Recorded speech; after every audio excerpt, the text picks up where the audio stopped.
toujours un moment d'apaisement. Toujours. Et Hubert Reeves, c'est l'éternelle jeunesse. Pourquoi c'est l'éternelle jeunesse? Parce que c'est la capacité d'émerveillement qui ne faiblit jamais. Et quand on désespère un peu de la vie, parfois de temps en temps, on voit les choses en noir, il suffit de prendre un livre d'Hubert Reeves et l'on retrouve sa joie de vivre et son optimisme. Parce que finalement, comme le dit le titre de ces très beaux livres, nous sommes tous des poussières d'étoiles. Donc quand on se demande quel est le sens de notre vie, etc., si on se dit que nous sommes des poussières d'étoiles, ça redonne quand même confiance dans le présent et dans le futur. Ça relativise beaucoup.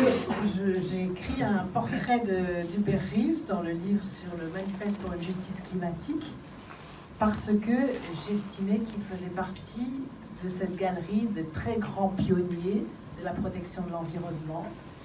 Et si l'on parle tant aujourd'hui de la biodiversité, c'est parce qu'avant tout le monde, il a parlé de la biodiversité. Il était président de la fondation de l'ONG Humanisme et Biodiversité.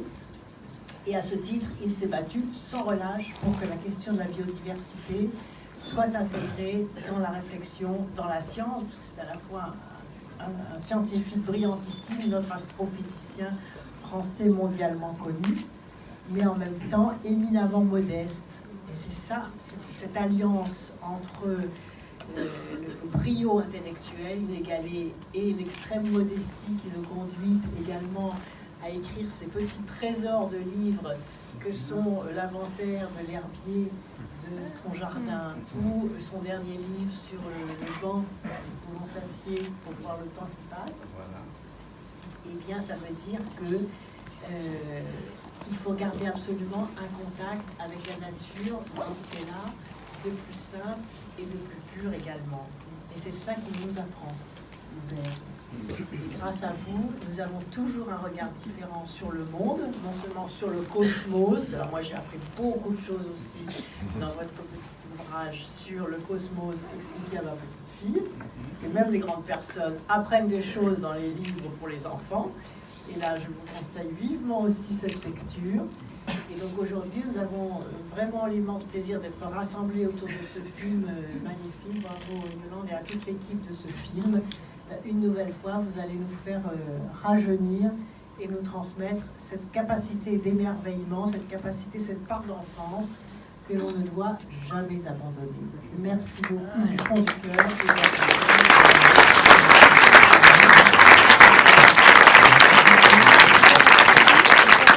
Descartes disait « Vous êtes les possesseurs et les maîtres de la nature. Devenez les possesseurs et les maîtres de la nature. » On sait aujourd'hui que ça, c'est la recette qui mène direct à la catastrophe. Considérer que la nature est un organisme vivant avec qui on doit être en relation. Donc on est obligé de repenser notre place dans le monde et d'intégrer notre vie à celle de tout le monde animal et d'essayer de coexister de la meilleure façon possible. La lutte au changement climatique, en ce moment, c'est le plus grand mouvement citoyen dans le monde. On voit qu'il y a des énergies, qu'il y a des consciences qui sont en train de faire bouger les choses. Chacune de nos causes a au moins un citoyen local qui est mobilisé pour protéger l'environnement. All over the world, people are starting to recognize that we can no longer think about the living earth as our property. Un guide sculpteur inuit me disait la différence entre mon peuple, le peuple inuit, et vous, les Blancs, c'est que nous, on entend encore notre cœur battre. Les décisions qui vont être prises ces années-ci vont influencer le cours de la vie humaine pendant des milliers d'années. C'est vrai que j'ai bien vu, moi, dans ma tâche de ministre de l'Environnement, à quel point il faut répéter les choses, redire les choses parfois les plus élémentaires. Il y a ceux qui ont pu les apprendre quand ils étaient petits auprès de leur famille ou parce qu'ils avaient un éveil à l'environnement, et puis d'autres qui n'ont jamais appris ces choses-là, qui ne sont même plus en contact avec la nature. Donc je pense qu'en diffusant l'information, non seulement on pousse les responsables politiques à agir, parce que plus personne ne peut dire qu'il ignore les choses. Le film est formidable, vraiment merveilleux, parce que c'est à la fois la force de la simplicité, la force des images, les choix aussi des thèmes qui sont les plus frappants par rapport à l'enjeu de la protection de l'environnement, et comprendre que, et surtout cette idée qui revient tout au long du film, et que Hubert dit beaucoup, et que j'ai entendu Hubert dire beaucoup sur la biodiversité, c'est qu'on est tous partie intégrante de la chaîne du vivant. Et même le début, il n'y a que Hubert qui parle des liens entre le cosmos et nous, avec toute la chaîne du vivant. On fait tous partie de la chaîne du vivant.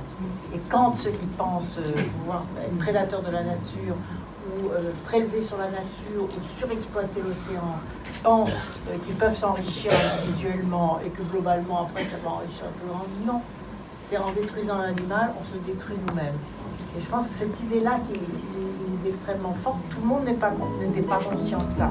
Et donc avec un film comme celui-ci qui est tout public, moi je vais faire tout ce que je peux pour le valoriser, le faire connaître, pouvoir faire un débat sur le site, parce que Hubert, ça me permet de le remercier publiquement et parrain de ma nouvelle ONG Désir d'avenir pour la planète. Et je crois que ce travail pédagogique, on va le faire tous ensemble de toutes nos forces pour que ce cadeau, Hubert, que vous nous faites et que vous faites à l'humanité, à notre avenir, puisse rencontrer des millions de personnes à travers le monde. Merci infiniment, en tout cas, merci beaucoup.